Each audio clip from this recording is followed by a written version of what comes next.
Hey guys, welcome back to my channel and I'm back again with another really interesting coding interview question video. As you can see on my screen guys, today we are going to solve question number 441, an easy level question of LeetCode called arranging coins. Before I start the video guys, I just want to request you to do subscribe to my channel and hit the bell icon for the future notifications of such programming and coding related videos. If you have any questions, comments, suggestions for me, please put down in the comment section below. I will definitely address them. And guys, in the end, I just want to request you to give this video a big thumbs up, share it with your friends as well. Now without any further delay, let's get started. So guys, as you can see on my screen, the problem statement is called as arranging coins, and basically we are given n coins and we want to build a staircase like this with these coins. So for example, if our n in this case is 5, then on the first stair you can have only one coin. On the second stair you can have 2 coins. On the third stair you can have 3 coins, etc, etc. So on ith stair you can have I number of coins, but definitely the last row of the staircase could be incomplete. Okay, so in this case the n was 5, so we were able to make the complete staircase first one, and the second staircase was also complete, but the last staircase was incomplete because we didn't have enough coins. So we basically have to return the number of complete rows of the staircase which we build.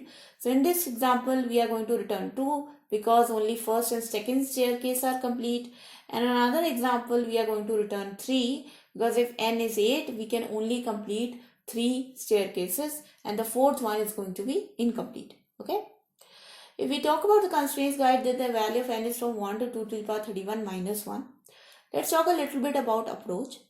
So guys, as you can see, this seems to be a addition of natural numbers problem.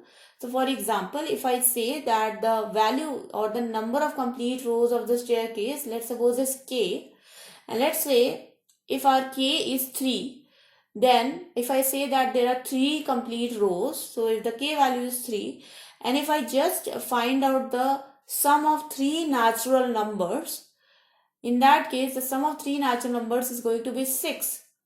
So guys, let's assume if the number of coins given to me was 6, then how many staircases I can easily complete? 3, right? Because first staircase 1 coin, second 2 coins, and third 3 coins. So if my n was 6, I would have all complete staircases and the number of staircases value is going to be 3.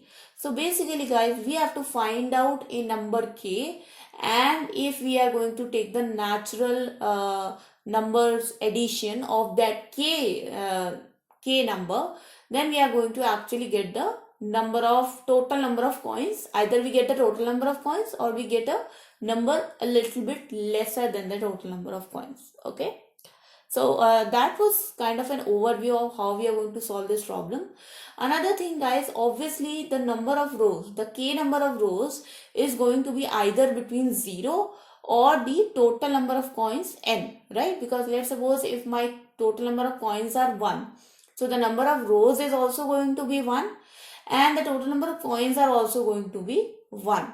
Okay, so the total number of rows are going to be from 0 to 0 minimum value and maximum value is going to be n, right? So we are going to solve this approach, use this approach and solve this problem using divide and conquer solution. Let me first of all create 2 variables here, and let me also tell you why I am using long, because the sum of the natural numbers is going to be a formula and I don't want my solution to go beyond the integer value. That's why I'm using long. Long L is equals to 0. So this is going to be my lower limit, and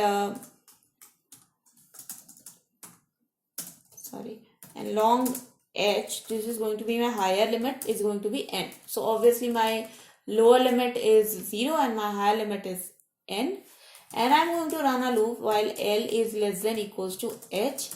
Now what I'm going to do here, first of all I am going to calculate a middle value between my lower limit and my higher limit. Let's assume that middle value is my total number of complete rows. Okay, so I'm going to store it inside my variable called as k. So this k is going to be a middle value between lower and higher. How you calculate the middle value? L plus h, h minus L divided by 2. So that becomes my middle value between lower and higher limit. Let's assume it was k. So now we have got the k number of rows. Let's find out the total number of coins if I take this k as a value.